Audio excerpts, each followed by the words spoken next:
Kan kalau kita mau bicara perspektif keadilan kan biasanya kan keadilan korban ya kan. Terus kami ini kan pengacara korban. Masa kayak begini?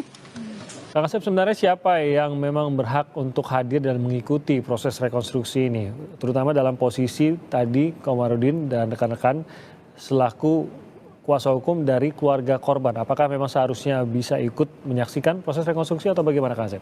Prinsipnya kan namanya rekonstruksi dalam perkara itu ada readegan atau reka ulang posisi. Nah, posisi ulang itu karena ada orang-orang yang melihat, mendengar atau mengalami. Artinya kan setidaknya 5 orang itu ada di situ kan. Ya. Itu harus.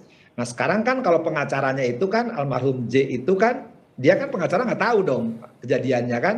Ya, nah, dia juga ada pengacara keluarga korban kan. Ya.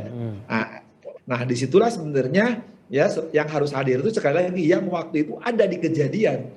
Kalau yang ada di kejadian ya ngapain gitu, jujur aja saya harus katakan ya. Ya kan mau cerita apa?